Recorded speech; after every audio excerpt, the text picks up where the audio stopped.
All right, so let's jump into these materials about relaxation techniques from CBT. Um, I have to admit, even before we start, this whole idea of like getting some science-backed methods to manage stress, and to boost well-being. I mean, that has me intrigued. Definitely feeling the need for some of that myself right now. Well, you know what's really fascinating is that CBT views relaxation not as a luxury, but like essential to both mental and physical health. And, your materials actually reference experts like Dr. Herbert Benson, who's a pioneer in mind-body medicine, and Thich Nhat, the Zen master. So, we're not just talking about a quick fix here, but techniques that are rooted in some serious wisdom. I'm all about a deep dive, so bring on that wisdom. I noticed the term relaxation response came up quite a bit. What exactly is that and why is it so important? So it's like flipping a switch in your nervous system. You know how we all experience that fight or flight feeling when we're stressed? Heart-pounding muscles tense the whole 9 yards. The relaxation response is the counter to that. It activates the parasympathetic nervous system, which slows heart rate, lowers blood pressure, eases muscle tension. It's like shifting from red alert to cruise control, allowing your body to rest and repair. So it's not just about feeling calmer in the moment, but actually impacting your physical state. Exactly. The materials highlight a whole cascade of benefits. Less stress and anxiety improve mood, better sleep, sharper focus, even a stronger immune system. It's like a domino effect of positive changes. Dr. Benson even said, relaxation is not just a luxury, it's a necessity for optimal mental and physical health. I'm seeing a pattern here. We live in a go-go-go culture, but maybe we're missing out on the power of slowing down. One of the techniques that jumped out at me was progressive muscle relaxation, or PMR. Is it as straightforward as it sounds? It really is. PMR is all about becoming aware of where you hold tension in your body and then consciously releasing it. You systematically tense and relax different muscle groups, starting with your toes and working your way up to your head. Is it like when you realize you've been clenching your jaw without even noticing? Exactly. But PMR makes it a deliberate practice. You hold the tension for a few seconds, really noticing the sensation, and then let go. The contrast between tension and release makes you much more aware of your body and its signals. That awareness seems key, especially if you want to catch tension before it builds up. You've hit the nail on the head. As one of your sources put it, by deliberately tensing and relaxing your muscles, you can cultivate a greater awareness of your body and the sensations of tension and release. It's like training yourself to recognize those early signs of stress so you can intervene before it spirals. That makes a lot of sense. Now, I have to ask about deep breathing because honestly, whenever I'm stressed, I catch myself taking these short, shallow breaths. It's almost instinctive. Is that why these techniques focus on changing how we breathe? Our breath is incredibly tied to our nervous system. When you're stressed, you tend to take rapid, shallow breaths, which actually reinforces the feeling of anxiety. Deep, slow breathing, on the other hand, signals to your body that it's time to relax. So it's like a feedback loop. Yeah. The way we breathe affects how we feel and vice versa. Exactly. And your materials outline several techniques to tap into this. One is diaphragmatic breathing. Instead of just using your chest muscles, you engage your diaphragm, that big muscle below your lungs, to take full, deep breaths. I've heard of that, but to be honest, I never quite got how to actually do it. Is it hard? Not at all. It's about focusing on expanding your belly as you inhale rather than just your chest. Imagine your belly like a balloon filling with air. It's a more natural way to breathe, and it maximizes the amount of oxygen you take in, which has a calming effect on the body. Okay, that's actually a really helpful image. I can see how that would help slow down the breathing. Another interesting technique is box breathing, something even Navy SEALs use to maintain focus under pressure. It's about creating a steady rhythm. You inhale for a count of 4, hold your breath for 4, exhale for 4, and hold again for 4. Repeating that cycle helps regulate the nervous system. Wow, if it works for them in high-stress situations, it's got to be worth trying for everyday life, right? I think so. There's also 4-7-8 breathing, where you inhale for 4, hold for 7, and exhale for 8. It's designed to slow down your heart rate and calm the nervous system. I'm loving how portable these breathing techniques are. You can pretty much do them anywhere. Absolutely. And it goes back to what Thich Nhat Hanh said. Breath is the bridge which connects life to consciousness, which unites your body to your thoughts. Rationally is the most important function of our body. Okay. I'm feeling very mindful of my breath right now. Another technique that stood out to me was guided imagery. I have to admit, I'm a bit of a daydreamer, so the idea of using that for relaxation is appealing. It taps into the incredible power of your mind. The materials you provided emphasize how vividly our minds can create images, and how those images can evoke real physical and emotional responses. So by imagining yourself in a peaceful place, engaging all your senses, you can actually induce a state of deep calm. It's like taking a mental vacation. But I'm curious, are there specific places that work better than others for this? The sources mention a tranquil beach or a serene forest as common choices, but it truly comes down to what resonates with you. The key is to make it as vivid and detailed as possible. Engage your senses. What do you see, hear, smell, feel? The more you can immerse yourself in the scene, the more effective it becomes. It reminds me of that Einstein quote, imagination is the preview of life's coming attractions. hmm If we can imagine peace, maybe we can make it more of our reality. That's a beautiful way to put it. And speaking of bringing peace into reality, let's talk about mindfulness meditation. I have to confess, mindfulness is something I struggle with. My mind tends to jump all over the place. It's like a monkey swinging from vine to vine. That's incredibly common. And it's why mindfulness is a practice. It's not about stopping your thoughts altogether, but about noticing them without judgment. The goal is to bring your attention to the present moment, breaking free from that constant cycle of worry. So it's more about gently redirecting my attention rather than battling with my thoughts. Exactly. It's like training a puppy. You don't punish it for wandering. You gently guide it back to where you want it to be. Two techniques from your materials illustrate this beautifully. One is the body scan meditation, where you systematically bring your attention to different parts of your body, noticing any sensations without judgment. It's like taking inventory of your physical self in this moment. I'm liking the sound of that. What's the other technique? Mindful walking. It's about turning something we do every day into a meditation. You focus on the physical sensations of walking, the feel of your feet hitting the ground, the movement of your body, even the air on your skin. It helps anchor you in the present moment. That's brilliant. I walk my dog every day, and I'm usually thinking about a million things at once. This could be a way to actually be present during that time. That's the spirit. And mindfulness expert James Baraz sums it up beautifully. Mindfulness is simply being aware of what is happening right now without wishing it were different, enjoying the pleasant without holding on when it changes, which it will, being with the unpleasant without fearing it will always be this way, which it won't. I needed to hear that today. Yeah. Okay, this is already making me think about stress and relaxation in a whole new way. Tell me what's next on our relaxation tour. Let's delve into something called autogenic training. It might be less familiar, but it's a fascinating technique rooted in self-hypnosis. And it utilizes the power of suggestion to induce a state of deep calm. Self-hypnosis. That sounds both intriguing and a little intimidating. I'm picturing swinging pocket watches and people clucking like chickens. It's not quite as dramatic as that. Autogenic training is actually quite simple and empowering. It involves repeating specific phrases to yourself, focusing on the sensations they evoke in your body. So you're basically guiding yourself into a relaxed state, using the power of your own words. Precisely. For example, you might repeat phrases like, "My arms and legs feel heavy and relaxed," or "My breathing is slow and deep." The repetition combined with the focus on those sensations actually triggers a physical response in your body. That's fascinating. It's like you're tapping into your body's natural ability to relax and restore itself. Yeah. And you're in control of the process. Exactly. One of your sources describes it as, autogenic training is a simple yet powerful technique that allows you to tap into your body's natural ability to relax and restore itself. Okay, I'm definitely adding autogenic training to my list of things to try. It's amazing how many of these techniques harness the power of the mind-body connection. It's a fundamental principle of many relaxation techniques. And speaking of leveraging that connection, let's explore biofeedback, which takes a more high-tech approach. Biofeedback. I've heard the term before, but I'm honestly a bit fuzzy on what it actually entails. Imagine having a window into your body's stress responses. Biofeedback uses electronic devices to monitor things like heart rate, muscle tension, or skin temperature, things we're not usually consciously aware of. So it's like seeing your stress levels in real time. Exactly. And by seeing how your body reacts, you can then learn techniques to regulate those responses.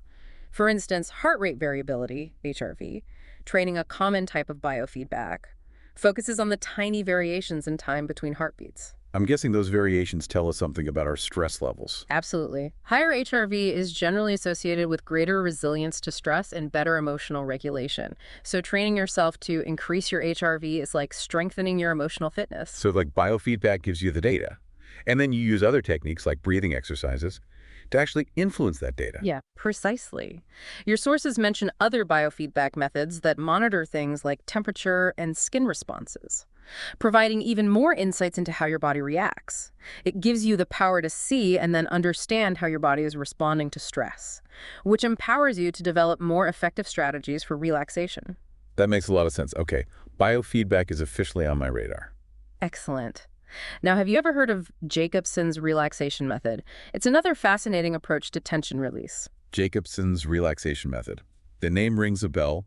It sounds familiar, but I could definitely use a refresher. It's also known as progressive relaxation, developed by Dr. Edmund Jacobson in the early 20th century. Like PMR, it involves systematically tensing and releasing muscle groups, but it goes into even greater detail. So it's like PMR, but with a deeper level of awareness and focus. You could say that. You might spend several minutes on a single muscle group carefully tensing and releasing, paying close attention to even the subtlest sensations. It's a more meticulous process. Wow, that sounds intense, but also potentially very effective. It can be incredibly helpful for issues like insomnia, anxiety, and chronic pain, where muscle tension is often a major factor. By dedicating so much attention to tension and release, you become incredibly attuned to your body's signals. It's like you're retraining your body to recognize and let go of tension before it even has a chance to build up. That's a powerful concept. Exactly. And as your sources point out, Jacobson's relaxation method can be a powerful tool for achieving deep relaxation and cultivating a greater sense of inner peace. I'm seeing a theme here. So many of these techniques are about cultivating that awareness of our bodies and our inner state. It's like we're learning to listen to ourselves on a deeper level. That's a wonderful insight. And the more we listen, the more we can understand and respond to our needs. Whether it's through simple breathing exercises or more intricate techniques like Jacobson's method, there's a whole world of possibilities out there. I'm excited to keep exploring. This has been fascinating so far, and I already feel like I'm starting to understand the science behind relaxation in a way I never have before. That's fantastic to hear. And we've only just scratched the surface. There are so many more techniques and insights to uncover. It's been a fascinating exploration so far, hasn't it? And we've only just begun to tap into this rich tapestry of relaxation techniques. I'm ready for more. It's amazing to see how many different approaches there are and how they all connect back to that mind-body link. Speaking of the mind, one technique that stood out in your materials was the use of affirmations. They might seem simple, but they can be surprisingly powerful. Affirmations like those positive statements you repeat to yourself. I've tried them before, but I'm not sure I fully grasped how they work. Think of them as a way to reprogram your inner dialogue. We all have those negative thoughts that can spiral when we're stressed. Affirmations are like a countermeasure, intentionally replacing those thoughts with positive, empowering statements. So instead of "I can't handle this," it becomes "I am capable and strong." Exactly. And the repetition is key. Your materials highlighted how repeating affirmations can actually rewire neural pathways in the brain, helping to shift your default thought patterns over time. That's pretty amazing. Like you're literally training your brain to be more positive and resilient. You got it. And affirmations can be combined with other techniques to boost their effectiveness. For example, while practicing deep breathing, you could repeat affirmations like, "I am calm and peaceful," or "I am safe and secure."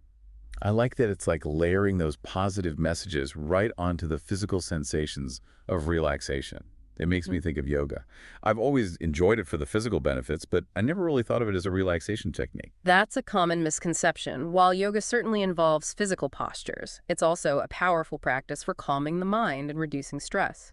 Many yoga practices incorporate elements of mindfulness, deep breathing, and even guided imagery. So it's more than just stretching. Absolutely. It's a holistic approach to well-being, aligning the body, mind, and breath. Several poses are specifically known for promoting relaxation. Child's pose, for example, is a gentle forward bend where you rest your forehead on the ground, evoking a sense of safety and surrender. I love child's pose. It's like a little cocoon of calm. Exactly. Another one is legs up the wall pose. You simply lie on your back with your legs up against a wall, promoting circulation and a sense of release. Those both sound incredibly restorative. Yeah. I have to ask about Savasana, though I've always been a little intimidated by the corpse pose name. I get it, but don't let the name fool you. Savasana, where you lie flat on your back with your arms at your sides, is all about surrender and stillness. It's a time to let go of all effort and allow your body to completely relax. Okay. I can see how that would be helpful for letting go of tension, both physically and mentally. You know, it's interesting. We've talked about a lot of techniques that involve specific actions, breathing exercises, muscle relaxation, affirmations. But one thing that really resonated with me was the idea of simply spending time in nature. That's a powerful one, and it's backed by a growing body of research. There's actually a term for it, ecotherapy. Ecotherapy. So there's actually science behind the feeling that nature just makes things better. Studies have shown that spending time in nature can lower stress hormones, improve mood, and even boost the immune system. Some researchers believe it's about restoring our attention capacity, which gets depleted by the demands of modern life. Others focus on the calming sensory input of nature, the sights, sounds, smells. I'm definitely a believer in that. Even a short walk in the park can completely shift my mindset. Exactly. And the great thing is, it doesn't have to be a grand wilderness adventure. Your materials even mention how just having a few plants in your home or office can have positive effects. So a little dose of nature goes a long way. I like that it makes me think about the power of other sensory experiences, like listening to music. I'm always listening to something, but I hadn't really thought about it as a deliberate relaxation strategy. Music can have a profound impact on our mood and state of mind. The key, as your materials point out, is to be intentional about what you listen to. Focus on music with slower tempos, calming melodies, and even nature sounds, which have been shown to soothe the nervous system. So maybe swap out the heavy metal for something a bit more mellow when I'm trying to unwind. Unless heavy metal is what brings you a sense of calm, it really comes down to personal preference. Some people find solace in classical music, others in ambient soundscapes, and still others in certain types of world music. That makes sense. One thing I've always been curious about is binaural beats. They sound almost futuristic. What are they exactly? They're an auditory illusion created by playing slightly different frequencies in each ear, and while they might sound like something out of a sci-fi movie, there's evidence to suggest that they can influence brainwave activity, inducing states of relaxation, focus, or even sleep. Wow, that's really interesting. It's like sound as a tool to directly influence your mental state. It makes me think of those Tibetan singing bowls I've heard about. You're talking about sound baths, which are becoming increasingly popular during a sound bath. You're immersed in the sounds of instruments like singing bowls, gongs, chimes, and tuning forks. It sounds like a very immersive experience. Yeah. What's the idea behind it? The vibrations from the instruments are thought to resonate with your body, promoting deep relaxation and even facilitating healing. Many people find it incredibly calming and restorative. I'm definitely intrigued. I'm sensing a theme here. Whether it's nature music or even these sound vibrations, we can tap into our senses to shift our internal state. You're right on the mark. And speaking of sensory experiences, let's talk about massage therapy, which harnesses the power of touch to promote relaxation. Okay, now this is a technique I can get behind.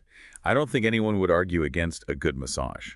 It's certainly a popular one, but beyond just feeling good, massage has real therapeutic benefits. It reduces muscle tension, improves circulation, relieves pain, and promotes relaxation. I know whenever I get a massage, I just feel like a completely new person. Afterward, are there specific types that are better for relaxation than others? There are a few standouts. Swedish massage uses long flowing strokes and kneading techniques to relax muscles and ease tension. Hot stone massage incorporates smooth heated stones, adding a deeper level of relaxation and warmth. I've tried both of those, and they're amazing. What else is out there? Aromatherapy massage incorporates essential oils, adding another layer of sensory experience and therapeutic benefits. And then there's reflexology, which focuses on specific pressure points on the feet, hands, and ears believed to correspond to different organs and systems. Wow, it's like a whole world of relaxation at your fingertips, literally. I have to admit, though, some of these techniques sound very serious and structured. What about something a little more lighthearted? You're in luck, because laughter therapy might be just what you're looking for. Laughter therapy, like laughing on purpose. Exactly as they say, laughter is the best medicine, and there's scientific evidence to back that up. Laughter releases endorphins, reduces stress hormones, and even boosts the immune system. I love a good laugh, but can you really just force yourself to laugh? It might feel a little strange at first, but techniques like laughter yoga, which involves simulated laughter exercises, can actually trigger genuine laughter. And even if it starts as fake, the physical act of laughing still has positive physiological effects. So faking it till you make it applies to laughter, too.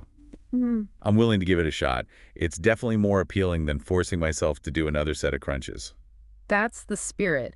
And it highlights something else important. Relaxation doesn't have to be a solitary pursuit.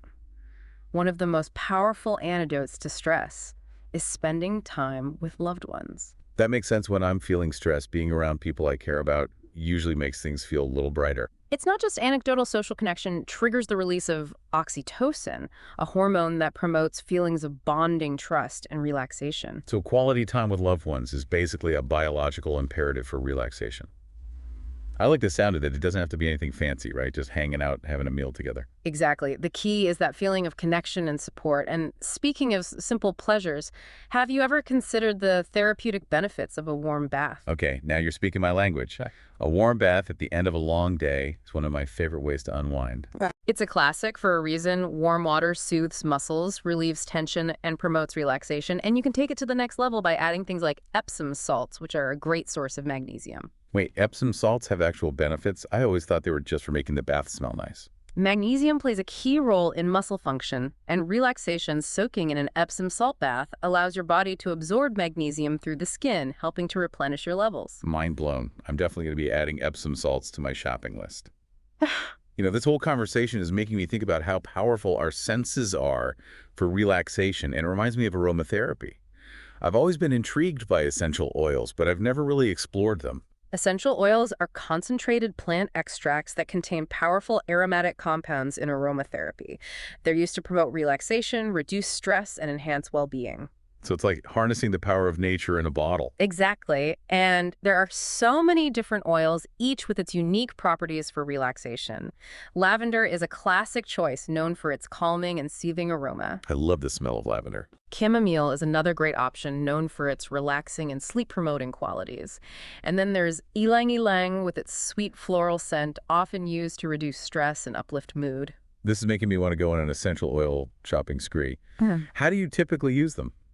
There are several ways you can add a few drops to a diffuser to fill your space with the aroma. You can add them to a warm bath or even apply diluted oils topically to the skin, although it's always wise to do a patch test first to check for sensitivity. I'm definitely going to be exploring the world of aromatherapy. It sounds like a delightful and effective way to bring more relaxation into my life.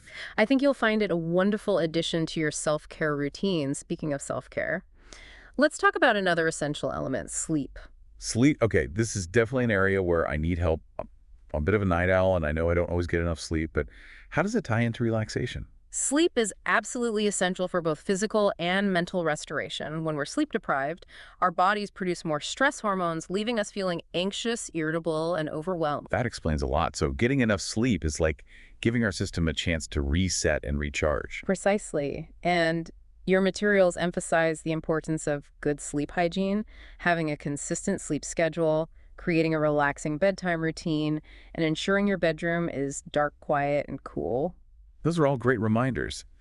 I'm definitely guilty of scrolling through my phone right before bed. Maybe it's time to swap that out for a good book instead. That's a great first step. And while we're talking about healthy habits, let's touch on exercise now. I know when you think of exercise, you might not immediately associate it with relaxation. Yeah, I tend to think of exercise as more of a push yourself kind of thing. That's true for certain types of workouts, but exercise can actually be incredibly relaxing, especially when you choose activities you enjoy and that suit your fitness level. So it's about finding movement that feels good and doesn't add more stress. Exactly. Your materials highlighted activities like yoga, tai chi, walking, swimming, and cycling as particularly beneficial for stress reduction. I love all of those. I always feel so much better after a long walk or a swim. What's going on in the body that makes that happen? For starters, exercise releases those feel-good endorphins, which have mood-boosting and pain-relieving effects. It also helps to reduce those pesky stress hormones like cortisol and adrenaline, and it can even improve sleep quality. So exercise is like a multi-pronged attack on stress. I'm starting to see it in a whole new light. That's the idea, and it doesn't have to be about running a marathon. Even moderate exercise, like a brisk walk for 30 minutes a day, can make a big difference. I'm definitely going to prioritize moving my body more. I've been making excuses about being too busy, but honestly, who isn't? If it can help me feel more relaxed and energized, it's worth making the time. I couldn't agree more. And since we're talking about making conscious choices, let's touch on the concept of mindful eating. Mindful eating, I've heard the term before, but I'm not sure I fully grasp. Does it just mean chewing your food slowly? It's more than that. It's about bringing awareness to the entire experience of eating, paying attention to the taste, texture, and aroma of your food, noticing your body's hunger and fullness cues, and eating without distractions. This is like the opposite of scarfing down a sandwich at your desk while answering emails. Exactly. And the research suggests that mindful eating can help reduce stress, improve digestion, and promote a healthier relationship with food. I have to admit, when I'm stressed, I tend to eat whatever's easiest and fastest, and it's not always the healthiest choice. That's a common pattern. Stress can trigger cravings for sugary and fatty foods, but by practicing mindful eating, we become more attuned to our body signals and can make more conscious choices that support our well-being. I like the idea of turning mealtime into a more mindful experience. It's like taking a break from the chaos and really savoring the moment. And that makes me think about the power of gratitude. I know it's important to be thankful, but how does that translate into a relaxation technique? Research has shown that practicing gratitude can have a significant impact on our mental and physical health when we focus on what we're thankful for. It shifts our attention away from negative thoughts and feelings, promoting a more positive and optimistic outlook. So it's like a mental reset focusing on the good instead of dwelling on the bad. Exactly. And there are many ways to cultivate gratitude. Keeping a gratitude journal, writing thank you notes, or even just taking a few moments each day to reflect on the things you appreciate can make a big difference. I used to keep a gratitude journal, and I remember it really helped me shift my perspective. I think I might dust that off and start again. I encourage you to. It's a simple yet powerful practice, and it connects beautifully to another technique that can be incredibly nurturing: creative expression. Creative expression. Now, I wouldn't necessarily call myself an artist. I'm not painting masterpieces or anything. That's perfectly fine. Creative expression doesn't have to be about creating museum-worthy art. It's about finding outlets that allow you to express yourself authentically and tap into your inner creativity. So it could be anything from writing to playing music to dancing to even just doodling. Exactly. And engaging in these activities can be incredibly beneficial for reducing stress-boosting mood and fostering a sense of flow and fulfillment. That makes sense. I always feel so much lighter and happier after spending time on a creative project, even if it's just messing around with watercolors or playing my ukulele. That's the magic of creative expression. It allows us to tap into a different part of ourselves and experience the world in a new way. And while we're on the topic of expanding our horizons, let's talk about travel. Travel. Okay, that's definitely a relaxation technique I can get behind. It's a popular one. For a reason, travel offers a chance to break free from routine, explore new places, immerse ourselves in different cultures, and create lasting memories. I always feel so refreshed and rejuvenated after a trip, like I've hit the reset button on my life. That's the beauty of travel. It allows us to de-stress, gain new perspectives, and reconnect with ourselves and the world around us. I'm already dreaming of my next vacation, but realistically, travel isn't always feasible, especially with time and budget constraints. Are there any other techniques that can offer similar benefits without needing a passport? Absolutely. And this one might surprise you: daydreaming. Daydreaming, I thought that was something we were supposed to avoid, like it's a sign of being lazy or unproductive. That's a misconception when done intentionally. Daydreaming can actually be a powerful tool for relaxation, creativity, and problem solving. Really, how so? Daydreaming allows our minds to wander freely, exploring new possibilities, making connections we might not have considered. Otherwise, it can be a wellspring of inspiration, insight, and even solutions to those nagging problems we've been grappling with. I guess I've always thought of daydreaming as a form of procrastination, but I can see how it could actually be quite productive if approached in the right way. Exactly. Setting aside time for intentional daydreaming, allowing your mind to wander without judgment, can be incredibly beneficial for reducing stress, sparking creativity, and even tapping into your inner wisdom. Okay. I'm definitely willing to give intentional daydreaming a try. It sounds like a much more enjoyable way to spend my time than stressing over my to-do list. I think you'll be pleasantly surprised at how rewarding it can be. And speaking of rewards, let's talk about something that can bring a deep sense of joy and fulfillment to our lives: pursuing our passions. Pursuing our passions. I mean, I know it's important to do things we love, but I'm not sure I see the direct connection to relaxation. Think about those moments when you're so engrossed in something you love that time seems to fly by. You're completely present, fully immersed in the activity. That's what's known as a state of flow. Oh, I know exactly what you mean. It's like everything else just fades away and you're completely absorbed in the moment. Exactly. And that state of flow is incredibly restorative for both the mind and body. It's a chance to recharge, de-stress, and reconnect with our sense of purpose. That makes so much sense. When I'm doing something I'm passionate about, I definitely feel more energized and less stressed. It's like our passions are a wellspring of energy and inspiration. And even if you can only carve out a few minutes each day to devote to something you love, it can make a big difference in your overall well-being. I'm hearing a theme here: making time for the things that bring us joy, whether it's daydreaming, creative pursuits, or pursuing our passions. It's like we need to give ourselves permission to simply enjoy life. I couldn't agree more. And speaking of doing things that nourish our souls, Let's talk about volunteering. Volunteering, now that's something I've always wanted to do more of, but I've never thought of it as a relaxation technique. Well, there's actually a growing body of research that suggests volunteering can have profound benefits for both mental and physical health. Really? How so? There are several theories. Some researchers believe that helping others triggers the release of endorphins, those feel-good chemicals that have mood-boosting and pain-relieving effects. Others suggest that volunteering fosters a sense of purpose and connection, which can counteract feelings of isolation and loneliness, common culprits of stress. I can definitely see how that would be true whenever I've helped out at a local charity or volunteered my time. I've always walked away feeling like I made a difference, and it definitely lifted my spirits. Exactly, and it doesn't have to involve grand gestures. Even small acts of kindness, like helping an elderly neighbor with groceries or donating to a cause you believe in, can have a ripple effect, both for the recipient and for yourself. I love that it's like a reminder that we're all connected, and even small acts of kindness can make a big difference. Beautifully put. And speaking of expanding our horizons and connecting with the world around us, let's talk about the power of learning new things. Learning new things now. I'm all about lifelong learning, but I'm not sure I see the direct link to relaxation. Think about it this way. When we challenge our minds and expand our knowledge base, it can be incredibly stimulating and enjoyable. It keeps our minds sharp, boosts our confidence, and creates a sense of accomplishment. Okay, I can see that I always feel more energized and engaged when I'm learning something new. Exactly, and it doesn't have to be about formal education. It could be taking a cooking class, reading a book on a subject that fascinates you, listening to podcasts, or simply exploring new topics that pique your curiosity. I love all of those. Yeah. Always looking for new things to learn. It's like a mental adventure. Precisely, and these mental adventures can actually be quite relaxing because they shift our focus away from our worries and stressors, allowing us to engage with the world in a fresh, stimulating way.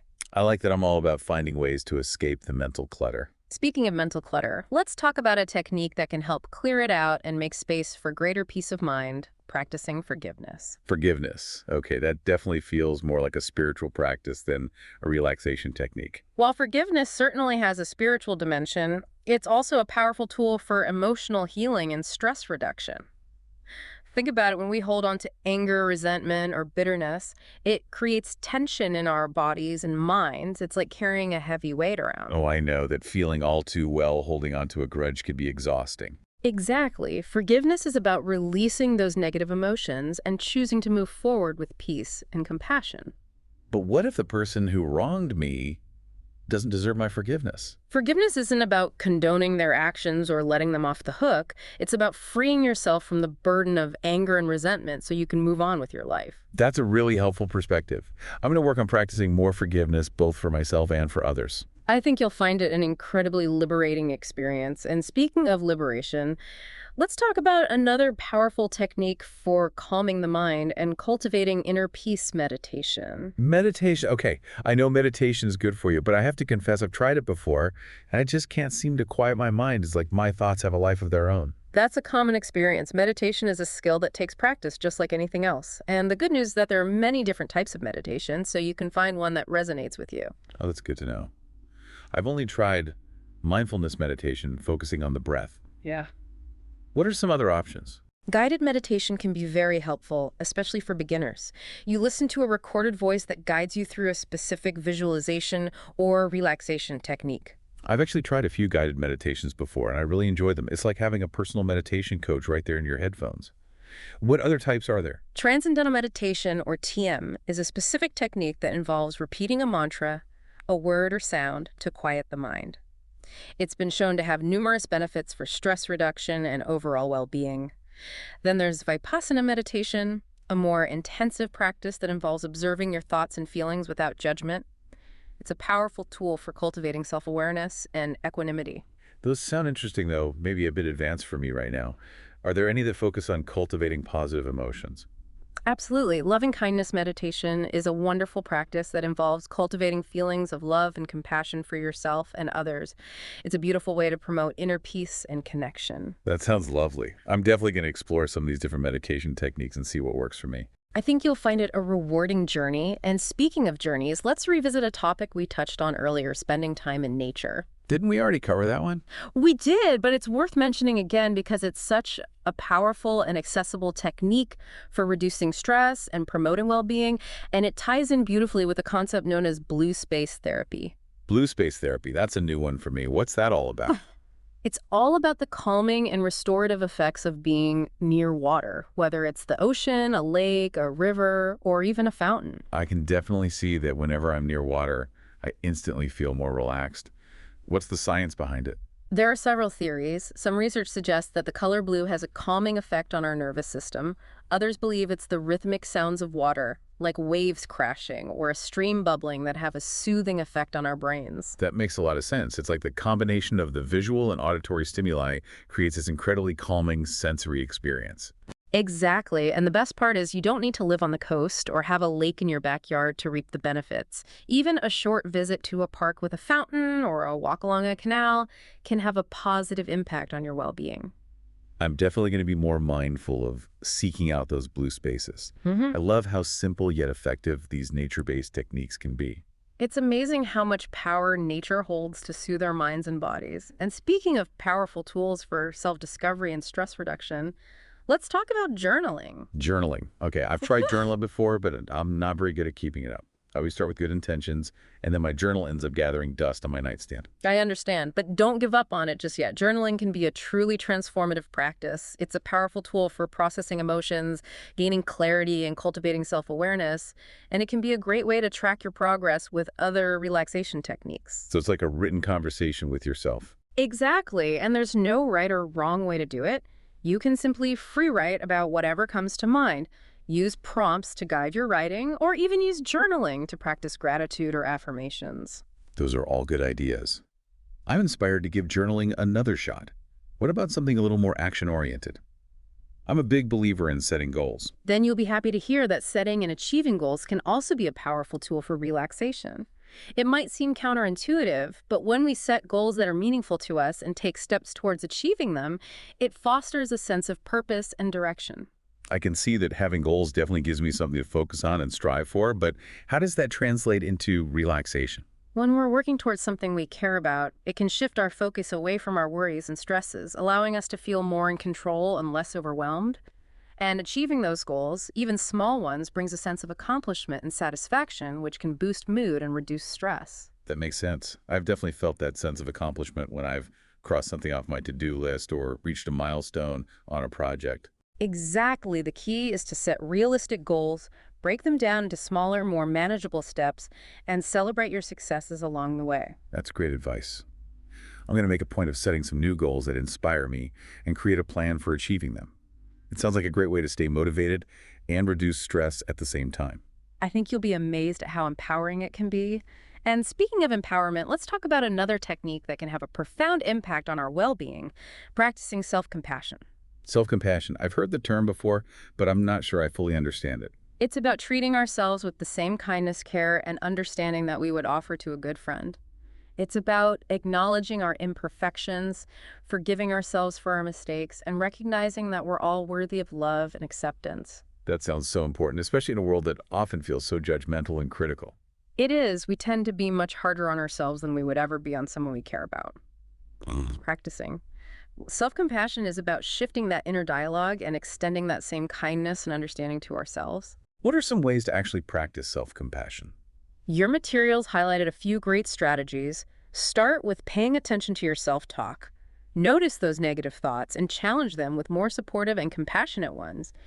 Engage in activities that bring you joy and nourish your soul, and set healthy boundaries to protect your time and energy. Those are all great tips. I'm definitely going to be more mindful of how I talk to myself and make a conscious effort to be kinder and more understanding. I think you'll be amazed at how much of a difference it can make in your overall well-being.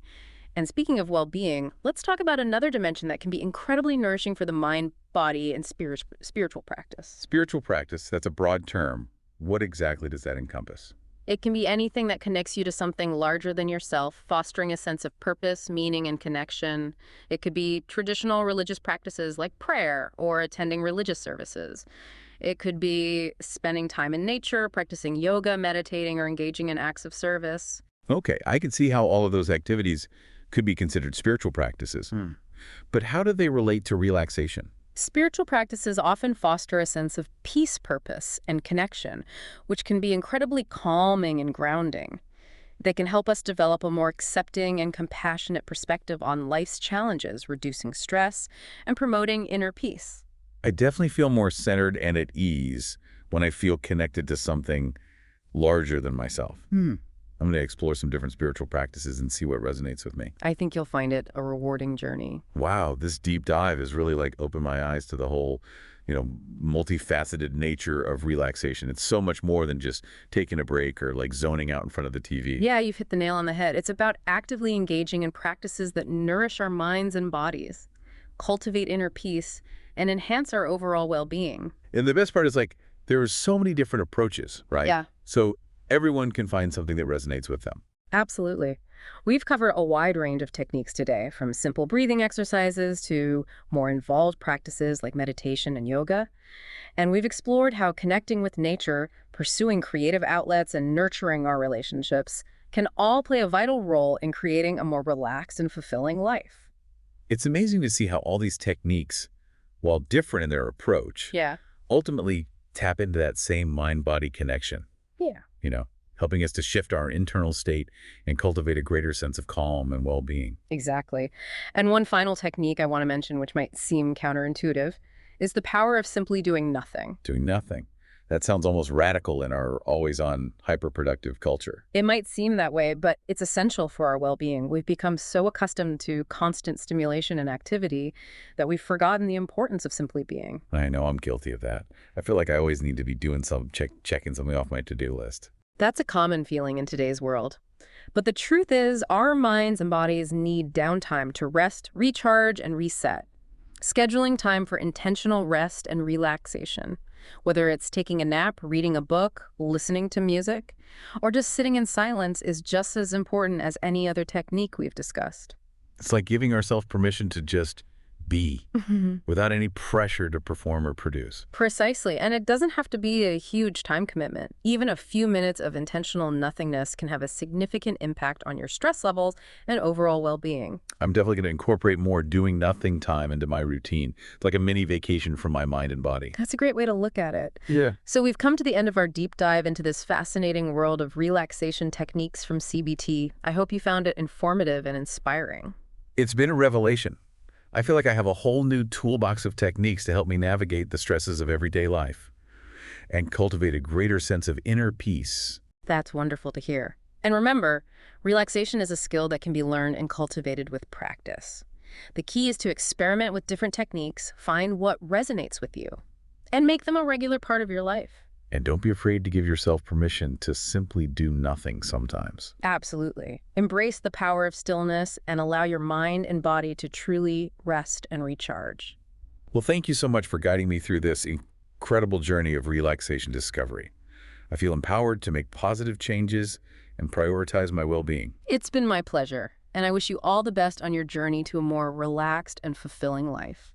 And to you, our listeners, thank you for joining us on this deep dive into the world of relaxation techniques.